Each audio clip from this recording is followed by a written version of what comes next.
Hola, si tienes un nivel intermedio en inglés y quieres mejorar tus habilidades para hablar y conversar, este video puede servirte. Voy a compartir 5 rutinas y prompts que uso para ganar un vocabulario más amplio y variado. En este primer ejercicio le voy a leer a ChatGPT un fragmento de un ebook que estoy leyendo y voy a seleccionar una expresión que está en ese fragmento que a mí me interesa conocer más a detalle y le voy a pedir que me explique el significado, que me dé 3 ejemplos con esa expresión, que además me brinde 3 alternativas a esa expresión. Lo primero que hago cuando encaro un ejercicio con ChatGPT es saludarlo, es decir, decirle hola.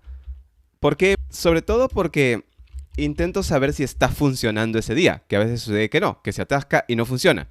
Entonces le escribo el saludo y espero su respuesta. Entonces ahí está su respuesta. Cuando eso sucede, activo el modo voz, que es el botón que ves aquí con fondo blanco al costado del micrófono, y ahí es donde empezamos a conversar oralmente. I'm reading a book in English called Tiny Experiments.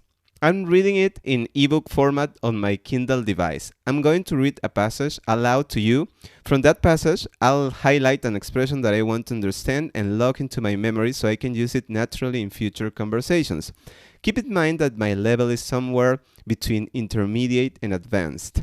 I'm practicing to improve my fluency and I want to absorb more vocabulary to sound more natural when speaking. Of course, that sounds great. I'm here to help you break down the expression and find ways to use it naturally. Go ahead whenever you're ready. Here's the passage. The beauty of shifting from linear goals to experiments is that you don't have to force your decisions to fit into any notion of who you thought you were or wanted to be. You're allowed to go off a script. The expression I want to work on is fit into. Do the following. 1. Explain its meaning to me. 2. Give me 3 examples using that expression. 3. Provide 1 or more alternative expressions that mean the same thing but will sound more casual in conversations. Absolutely. 1. Fit into means to conform or match a particular expectation, role, or framework. In the context of your passage, it refers to the idea of not having to force your decisions to align with a predetermined identity or goal. Here are 3 examples. She felt like she had to fit into the corporate mold, even though it didn't suit her personality. The new intern quickly learned how to fit into the team culture and became a valued member. He realized he didn't have to fit into anyone else's expectations and decided to pursue his own path. Some casual alternatives you could use are fit in, blend in, or go along with. For example, you could say, she felt like she had to blend in with the corporate environment, or he realized he didn't have to go along with others' expectations. Okay, thank you so much for your help. You're very welcome. If you have any more questions or want to practice using that expression, just let me know. Bye. Entonces, luego de la conversación, que la hemos sostenido toda en inglés, me ofrece directamente la transcripción, tanto de lo que ha dicho como de lo que yo he dicho. Y aquí la puedes ver, la puedes leer. Está mi indicación, está la lectura del pasaje, aunque aquí me la traduce al español. Y luego está el punto 1, que era el significado, el punto 2, que son los ejemplos, y el punto 3, que eran las alternativas. Y al final yo me despido dándole las gracias. Siempre me aseguro de decirle alguna frase adicional, como por ejemplo las gracias, porque a veces me ha pasado que si yo termino la conversación aquí, en la última mención que hace, a veces la transcripción sale cortada. Entonces asegúrate de decirle alguna frase más para que la transcripción salga completa. En este segundo ejercicio voy a leerle a ChatGPT el titular de un diario en inglés, el New York Times. Y a partir de esa lectura le voy a pedir que me haga preguntas para sostener una pequeña conversación en inglés. Y al final le voy a pedir que me brinde su retroalimentación, que me diga qué frases utilicé de manera incorrecta y que me dé alternativas para mejorar mi fluidez en inglés y además para sonar más natural. Entonces, empiezo con el saludo. Hi, ChatGPT. Y ahora le leo mi indicación. Otra vez, activo el modo voz aquí y empiezo. I'm going to read you an English news headline aloud. This news article has been published on the New York Times website. After I read you the headline and its description, you will start asking me questions about it.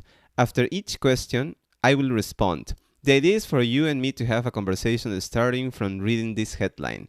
At the end of our conversation, you should give me feedback on the following. 1.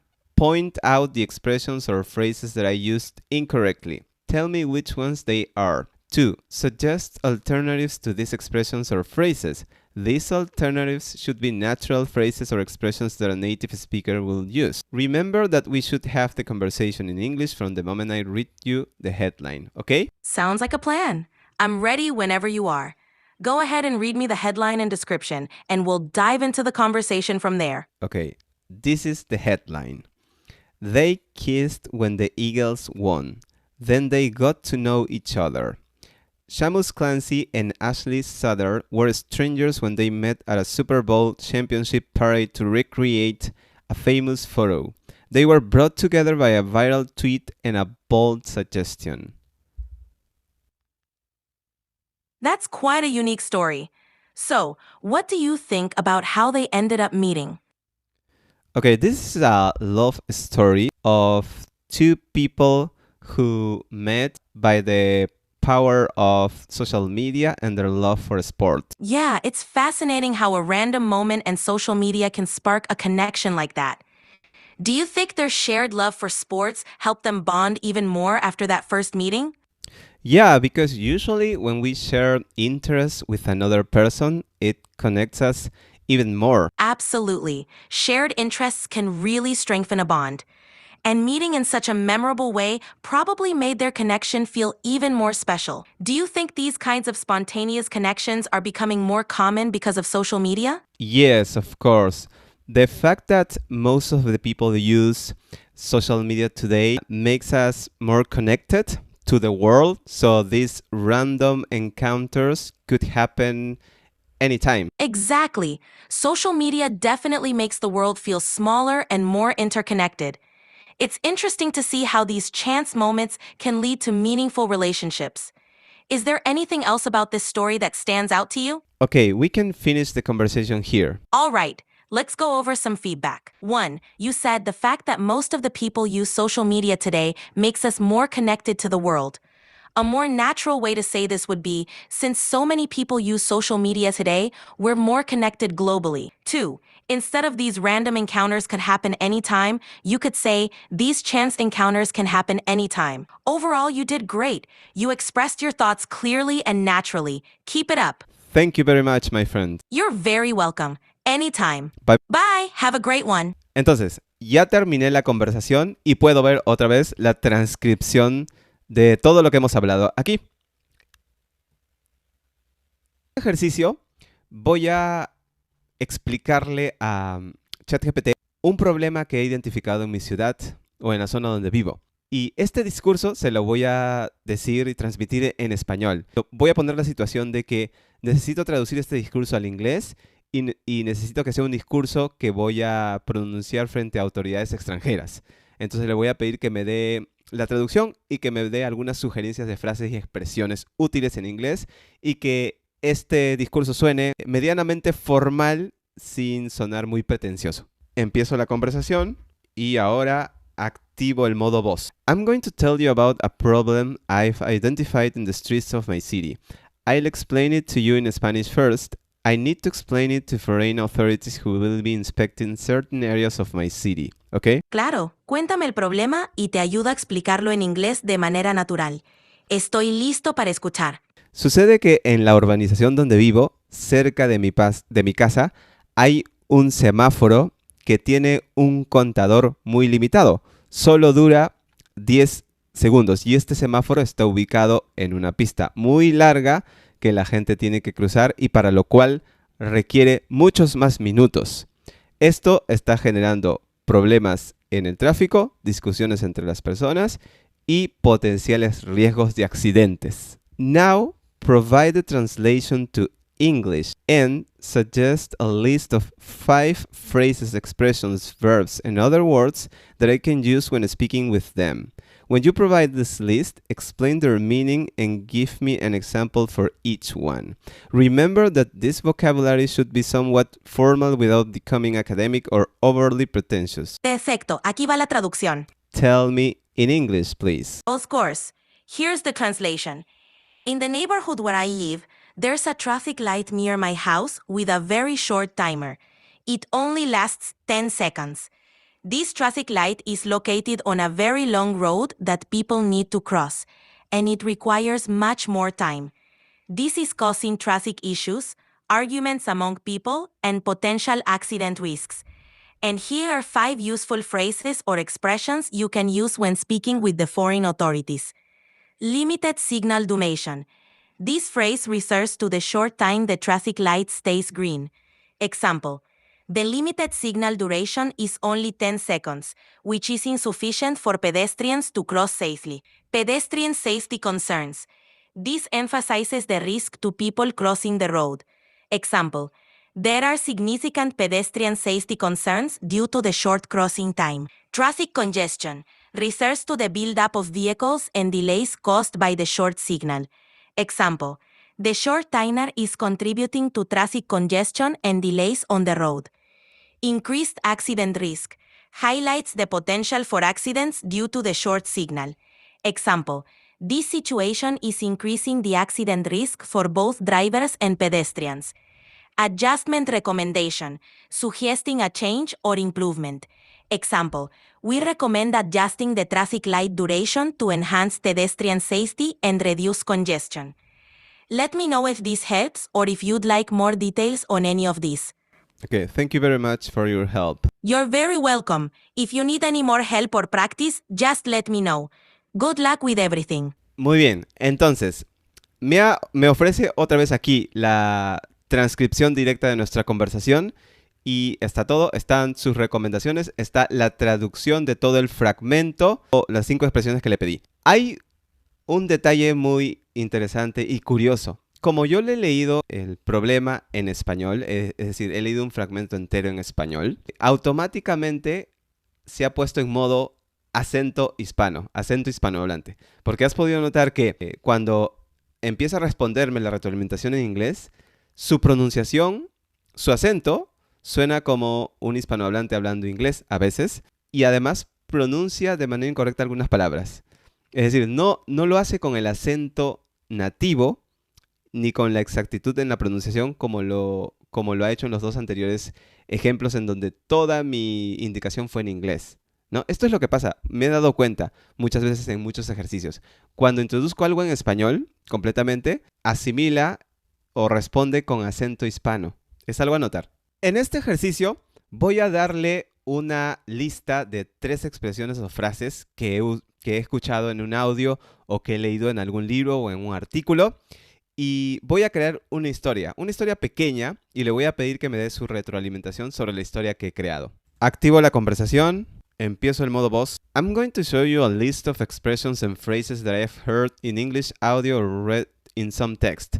Then I'll tell you the story I just created using those expressions and phrases, and you'll give me detailed feedback about my mistakes. You'll also suggest alternatives to sound more natural when speaking English. That sounds like a great plan. Go ahead and share the list of expressions and your story whenever you're ready. I'll be sure to give you detailed feedback and suggestions to help you sound even more natural in English. Okay, the list of expressions is catch my attention, switch gears, and pass by. Great expressions. Whenever you're ready, go ahead and tell me the story you created using these phrases, and I'll give you some feedback. Okay. The other day, I was passing by a group of people in a park, and something caught my attention. It was a familiar face. I immediately recognized my old high school friend, whom I hadn't seen in years. After a short conversation, he convinced me to switch gears and going with him to other place. Nice job! Your story is clear and flows well. Here are some suggestions to make it sound even more natural. 1. Instead of I was passing by a group of people, you could say I was walking past a group of people. 2. Something caught my attention is great. Just a small correction, caught instead of cuts. It was a familiar face works well, but you could also say I spotted a familiar face. Instead of going with him to other place, say going with him to another place. So, a more natural version could be, the other day I was walking past a group of people in a park and something caught my attention. I spotted a familiar face and immediately recognized my old high school friend whom I hadn't seen in years. After a short conversation, he convinced me to switch gears and go with him to another place. Let me know if you'd like any more tips. No, that's it. Thank you very much. You're welcome. If you ever want to practice more or need feedback, just let me know. Muy bien, entonces acá tenemos la transcripción de la conversación y sí, ha enumerado cada uno de mis errores, sí, que eran muy notorios, y me ha dado alternativas para cada uno de esos errores.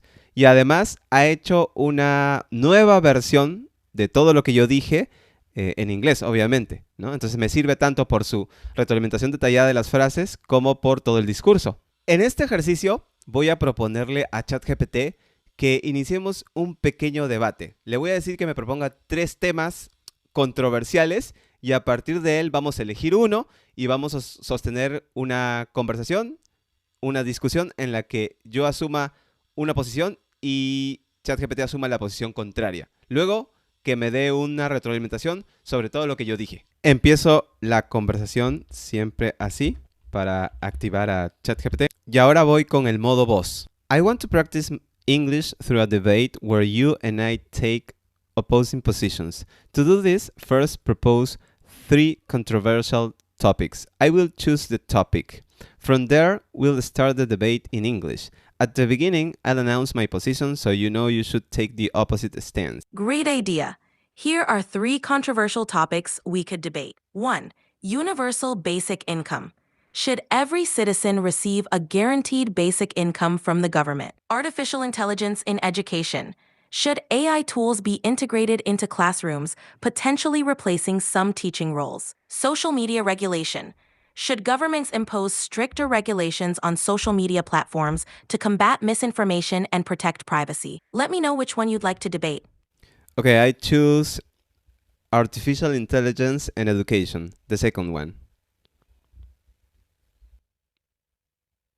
Awesome choice.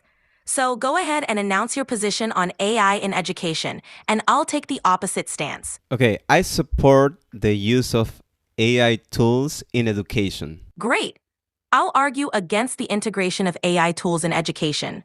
Let's get started. I believe that relying heavily on AI tools in classrooms could undermine the essential human connection that teachers provide. Education is not just about delivering content. It's about mentoring, understanding individual student needs, and fostering social skills. Over-reliance on AI could lead to a lack of these crucial elements, making learning a less enriching experience. Yeah, I agree with it, but not 100%, because I think if universities, schools, teachers, and students find a way and a smart way to integrate those tools, they can become superpowers for students.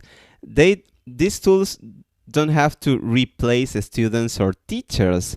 They just can act as a tool for improve the thoughts and the flow of ideas and the creativity of all the members in an education community, in a university, in a school. I see your point.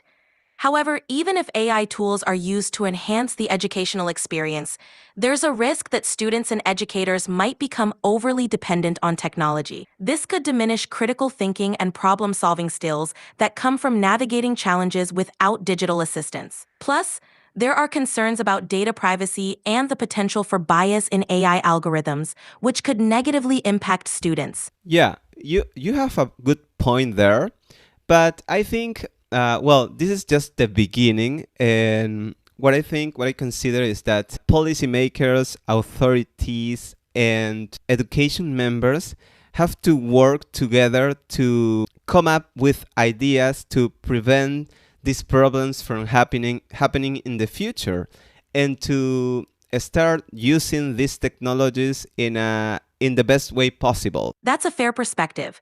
It's definitely crucial for policymakers and educators to collaborate on implementing AI in a way that enhances learning while minimizing risks. With thoughtful integration, AI could indeed act as a powerful tool to support teachers and students, as long as we remain vigilant about the potential downsides and continuously adapt our approaches. Great debate, Edu. You brought up some solid arguments. Okay, those are my arguments. Now, please give me feedback on my English phrases and expressions. Point out which phrases or expressions I've said incorrectly, that is, what my mistakes were, and suggest alternatives. Sure thing. Overall, you expressed your ideas clearly and effectively. Here are some suggestions to make your English sound even more natural. 1. I agree partially with it, but not 100%.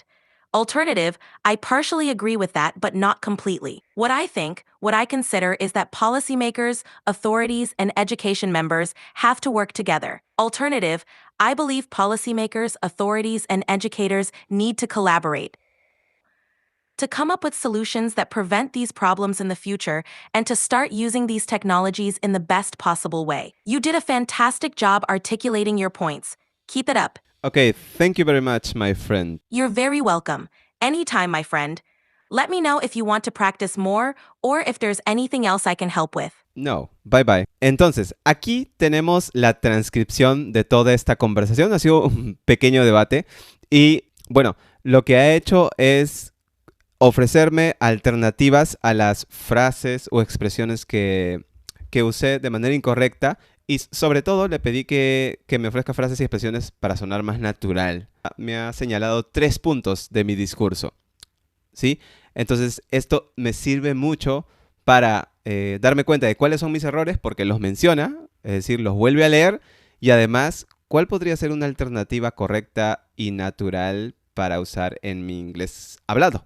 Como has visto en los ejercicios, estos prompts me sirven a mí para practicar mis habilidades para conversar. Me permiten recordar y asimilar vocabulario de intermedio y avanzado y recibir una retroalimentación más o menos detallada de ChatGPT. Tú puedes hacer lo mismo con los prompts que voy a compartir de este video y también puedes editarlos y también a partir de ellos puedes generarte nuevas ideas para que les des indicaciones y para que plantees ejercicios y rutinas en los que ChatGPT te pueda ayudar a mejorar ese vocabulario y a progresar en tu práctica del inglés. Eso es todo. Espero que te haya servido muchísimo este video, que lo pongas en práctica y si estás buscando algún video relacionado a este tema, puedes mirar este o este. Nos vemos en el siguiente video. ¡Chao!